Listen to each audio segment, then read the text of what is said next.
Hello everyone and welcome. This is my presentation video for final assignment. So in this video, I will present a sociolinguistic research article that focuses on how people hear language, especially how they respond to subject pronouns in Mandarin Chinese. I think this topic is really relevant especially for language learner like us. Often we learn grammar, vocabulary, and pronunciation, but how often do we stop and think, does this sound right to a native speaker? So let's find out together. So as you can see, the article is titled Language Variation and Perception. Subject pronominal expression in native and non-native Mandarin Chinese. It was written by Zhang, Li, and Li, and published in 2025 in a journal called Languages. Basically, it looks at how different people, native and non-native speakers, judge the use of pronouns like I, you, and they in spoken Mandarin. Let's explore what the researchers want to find out. Um, Most previous studies in social linguistics focus on how people speak. This is called language production. But study is different. It looks at language perception, or how people listen and judge speech. For example, when you hear someone speak, you might think that sounds natural or that sounds weird. That's a perception. And then the researchers want to know, do native and non-native speakers hear speech differently? Are they sensitive to how often pronouns are used?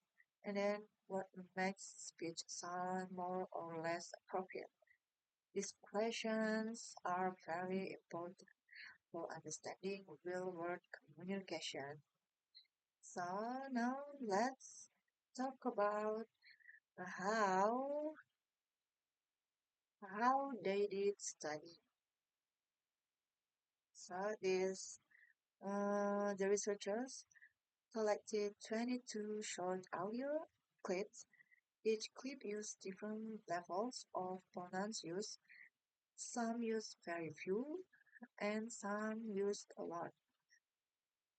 Imagine hearing something like, I woke up early, I took a shower, and then I ate breakfast, and I left the house. Versus woke up early, took a shower, ate breakfast, and left the house. Which one, which one sounds more natural to you? So that's what the researchers were testing. They had 262 participants, and then 185 were native Mandarin speakers, and 77 were non-native learners. After listening, participants rated how appropriate the speech sounded on a 1 to 5 scale. They also collected data about the participants, like gender, language background, and experience learning other languages. These details help the researchers understand the results better. Now let's move on to what they discovered. Overall, both groups, native and non-native, saw less is better. Too many pronouns made the speech sound repetitive or unnatural. Native speakers were especially sensitive to the pronouns used. They felt overusing you made speech feel too direct or awkward. But for non-native speakers, the results were interesting. They were more tolerant of extra pronouns. They were also more influenced by the voice of the speaker, especially the speaker's gender. Right. This tells us something important. Non-native speakers may focus more on tone or delivery, while native speakers react to subtle grammar choices. Um, have you ever experienced that when something sounds fine to you as a learner, but a native speaker says, no, that's not how we say it? That's exactly the type of perception gap this study is trying to explain. And next to implications. The implications. These findings show us that language use is not just about rules, it's about social expectations.